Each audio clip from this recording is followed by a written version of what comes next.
Aquesta és una proposta que presentem amb el convenciment de que estem... voldria pensar que hi tenim una coincidència clara. En tot cas, m'agradaria que s'expressés clarament, perquè segurament, almenys tal com està expressada per escrit, doncs en aquests moments podia provocar alguna confusió que a la nostra manera d'entendre seria greu, i m'agradaria pensar que no ha sigut voluntat d'aquest govern. Aquesta proposta de resolució presenta el grup municipal de CiU per tal de manifestar que l'actual línia de ferrocarril de la costa és imprescindible i que cal soterrar-la i mantenir-ne l'estació. El document d'al·legacions al Pla Director Urbanístic per la concreció i delimitació de la reserva de sòl per a la línia orbital ferroviària, confeccionat per al Govern Municipal i signat pel regidor d'Urbanisme,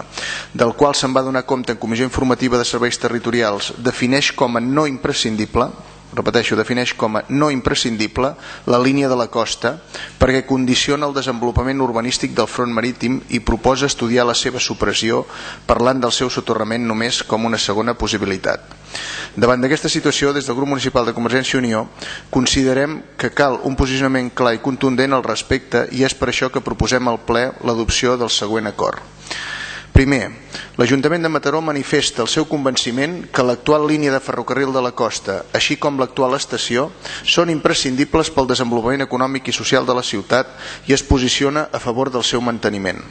Segon, atesa la importància manifesta de l'actual línia de la costa del ferrocarril, l'Ajuntament de Mataró demana a les institucions que tenen competència sobre aquest tema una actuació clara a favor del seu soterrament entre les rieres d'Argentona i de Sant Simó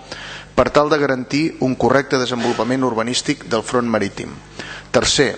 conseqüentment, l'Ajuntament de Mataró també manifesta la seva voluntat de modificar davant el conseller de Política Territorial i Obres Públiques el text de les al·legacions presentades al Pla Director Urbanístic per a la concreció i delimitació de la reserva de sòl per a la línia ferroviària orbital. I quart, que aquests acords es comunicaran a tots els grups parlamentaris presents al Parlament de Catalunya i a les Corts Generals de l'Estat, així com al president i conseller de Política Territorial i Obres Públiques de la Generalitat de Catalunya i al ministre de Foment del Govern espanyol. Aviam, primer seleccionant, per part de la candidatura d'Unitat Popular,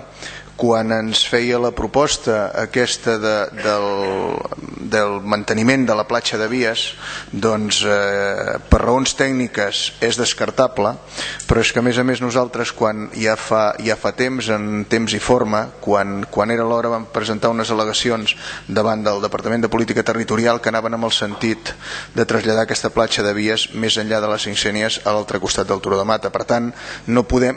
és que no vulguem acceptar la seva proposta, que tampoc hi estem d'acord perquè tècnicament se'ns ha assegurat que és impossible i per tant doncs, el que voldríem és una altra solució, per això no li podem acceptar. Nosaltres entenem que la nostra proposta el que va és clarament en la línia de fer arribar un missatge a la ciutadania de que aquest Ajuntament, el ple municipal, recolza absolutament el manteniment de l'actual estació, la línia de la costa i el seu eventual soterrament. Aquest és el posicionament clar que ha de fer aquest Ajuntament, perquè el que ens ha sortit fins ara, i ara entraré en l'altra part, doncs, un escolta el senyor Bassas i té la sensació de que estem dient el mateix, però esclar, estem d'acord que estem parlant de la línia orbital, o que s'estava parlant de la línia orbital, però la realitat és que el que va passar és que vostè, senyor Bassas, va signar un document on deia que la línia de la costa no era imprescindible, i per tant, si jo fos un gestor ferroviari d'aquests que tants ens estima a 650 quilòmetres, diria, doncs home, si el regidor d'Urbanisme de l'Ajuntament de Mataró l'any 2009 va dir que la línia de la costa doncs, no era imprescindible, doncs jo potser no cal que inverteixi, etc. Per tant, les conseqüències que això podria portar, a la nostra manera d'entendre, serien gravíssimes. Aquestes en serien unes, però després n'hi haurien d'altres. És a dir, des del punt de vista ferroviari, pel que nosaltres hem pogut constatar parlant amb gestors, el que ens expliquen és que si Mataró aconsegueix tenir a la llarga, amb els terminis que siguin econòmicament viables i possibles, aconsegueix tenir el circuit complet i circular, podríem gaudir de pràcticament una connexió metropolitana amb tota la xarxa de Barcelona. Això és més difícil de mantenir si aquesta línia està en retirada. Per tant, la concepció inicial de tot el projecte es basaria en què aquesta línia fos mantinguda i per tant no podríem deixar lliure cap escletxa, i això és el que els hi demano. Per això crec que això ho hem de fer-ho d'una forma consensuada, i era la nostra voluntat de presentar aquesta proposta, perquè enteníem que senzillament això se n'havia anat i molt probablement potser, com que estàvem parlant de la línia orbital, doncs això s'havia meditat poc i se'ns havia escapat una mica a tots. Jo no recordo haver discutit aquest tema, el que sí que sé que quan a la que es va presentar i vaig veure aquestes al·legacions dic, escolta'm, això, i vam començar-ho a discutir i vam veure que això podria tenir uns riscos tremends. Per tant, aquesta va ser la nostra sorpresa, i va ser quan vam decidir presentar això en el ple, entenent que el ple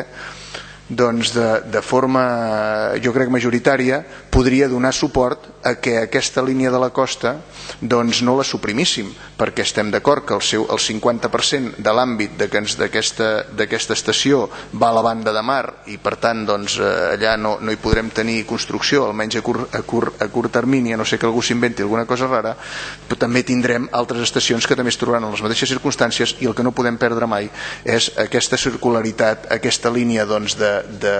que doni tota la volta a la ciutat i ens enllaci sobretot a la xarxa de metro de la gran conurbació de la Gran Barcelona.